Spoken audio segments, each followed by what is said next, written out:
जा ई-रिक्शा सालायगिरि नोंथांमोन।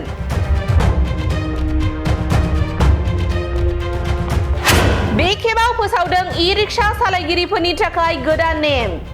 नंगौ, बे खेबनिफ्राय ई-रिक्शा सालायगिरिफोरा गोदान नेमखान्थिखौ मानिनानै सोलिनांगोन।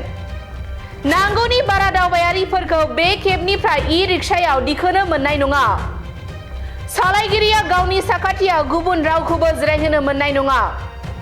ई-रिक्शानि ब्रेक, हर्न आरो लुकिं ग्लासफोरखौ गाहामै थिक-थाक खालामनानै लानांगोन। दावबायारि गाखोनाय समाव ई-रिक्शानि फारनैबो साइडआ लहाजों होथेनाय जानांगोन। जुदि फोसावनानै होनाय बिथोनफोरखौ मानिनानै सोलियाब्ला होनांगोन जुरिमाना। नंगौ, फोसावनानै होनाय बिथोनफोरखौ मानिनानै सोलियाब्ला जुरिमाना होनांगोन होननानैबो गोख्रों बुंथिदों हान्थामेला बिफाना। मख'नो गोनांदि होखानाय सिमासिम दावबायारिनिफ्राय भाराखौ 10 रांल' लानो मोनगोन। बेनि उनाव 1 किल'मिटाराव 5 रांसिम लानो मोनगोन दावबायारिनिफ्राय।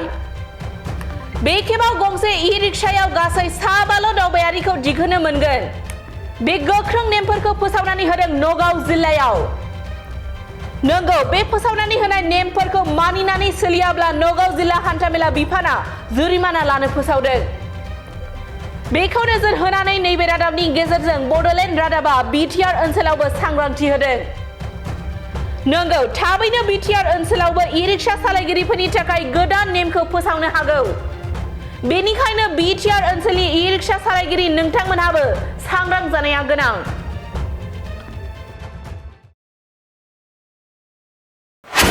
सांग्रां जा ई-रिक्शा सालायगिरि नोंथांमोन।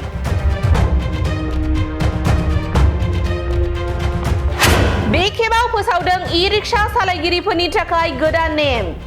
नंगौ, बे खेबनिफ्राय ई-रिक्शा सालायगिरिफोरा गोदान नेमखान्थिखौ मानिनानै सोलिनांगोन।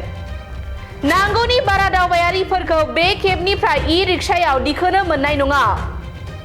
सालायगिरिया गावनि साखाथियाव गुबुन रावखौबो जिरायहोनो मोननाय नङा। ई-रिक्शानि ब्रेक, हर्न आरो लुकिं ग्लासफोरखौ गाहामै थिक-थाक खालामनानै लानांगोन।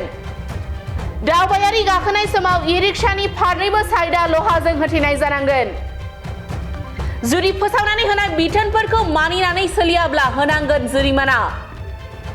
नंगौ, फोसावनानै होनाय बिथोनफोरखौ मानिनानै सोलियाब्ला जुरिमाना होनांगोन होननानैबो गोख्रों बुंथिदों हान्थामेला बिफाना।